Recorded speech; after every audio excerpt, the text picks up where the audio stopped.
ಕೇಳಿಕೊಂಡರು. ಮಾರ್ಕಂಡೇಯನ ಜನನವಾಯಿತು. ಸಂತೋಷದ ಕ್ಷಣ ಕಳೆದು ಹೋಯಿತು. ಮಗ ಮಾರ್ಕಂಡೇಯನಿಗೆ 16 ತಿಂಗಳು. ಆಯಸ್ಸಿನ ಕೊನೆಗಳಿಗೆಯೂ ಶಿವಪೂಜೆಯಲ್ಲಿ ನಿರತನಾದ ಮಾರ್ಕಂಡೇಯನನ್ನು ಯಮಕಿಂಕರರು ಏನೂ ಮಾಡಲಾಗಲಿಲ್ಲ. ಅವನ ಪ್ರಾಣಹರಣಕ್ಕೆ ಪುಣವನ್ನೇರಿ ಯಮಧರ್ಮನೇ ಬಂದ.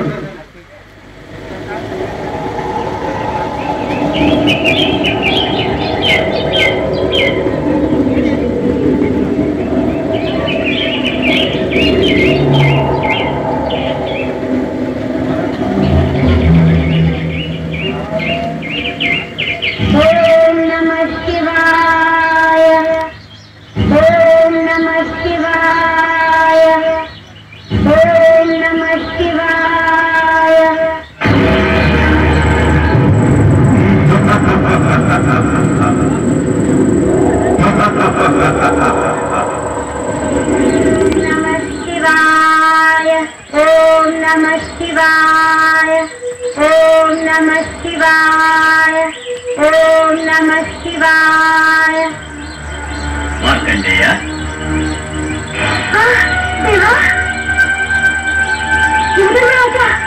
ಹೌದು ಪರಮ ಪೂಜ್ಯ, ನಿಮಗೆ ಅನಂತಾನಂತ ವಂದನೆಗಳು. ತಮ್ಮ ದಿವ್ಯ ದರ್ಶನದಿಂದ ನನ್ನ ಪಾಪಕರ್ಮಗಳೆಲ್ಲ ನಶಿಸಿದಂತಾಯಿತು. ಸರಿ ಸರಿ, ಭೂಲೋಕದಲ್ಲಿ ನಿನ್ನ ಆಯಸ್ಸು ಪೂರ್ತಿ ಆಯಿತು.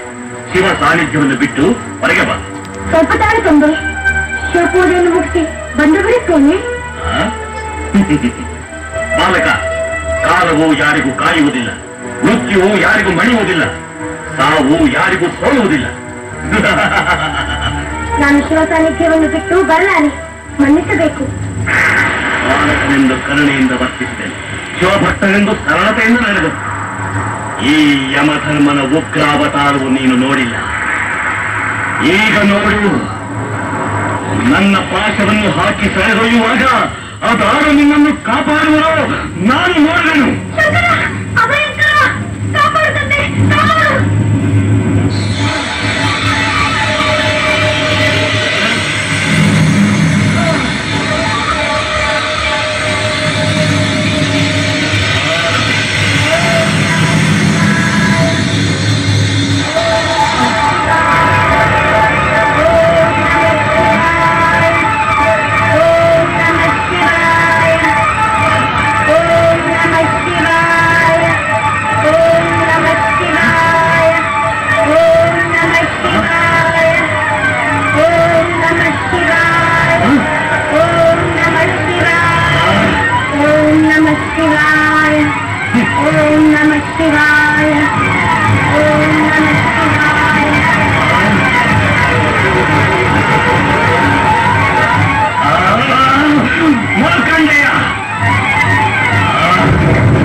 ಪರಮೇಶ್ವರನಿಗೆ ಪಾಶ ಬಂದುವೆ. ಶಿವಾಪಚಾರಕ್ಕೆ ತಕ್ಕ ಶಿಕ್ಷೆ ಅನುಭವಿಸಲೇಬೇಕು.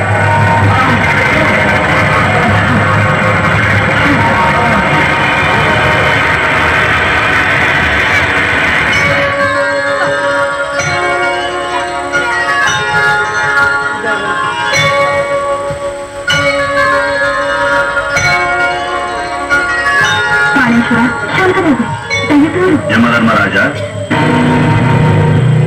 ಪರಮೇಶ್ವರ, ಮಹಾದೇವ, ಪರಮೇಶ್ವರ, ಕೃಪಾಸಾಗರ, ಅಭಯಂಕರ, ನನ್ನನ್ನು ಮನ್ನಿಸು ತಂದೆ, ನನ್ನನ್ನು ಮನ್ನಿಸು. ನಾನಿನ್ನು ಬರವೆ. ಮಾರ್ಕಂಡೇಯ, ಏಳು ಕಂದ, ಏಳು.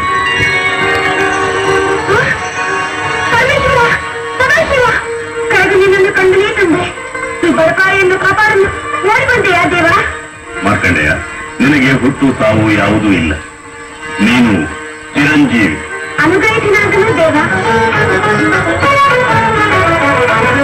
ಈ ತಂದೆ ಈ ಜೀವ ನಿನ್ನದು ಶಿವಯ್ಯ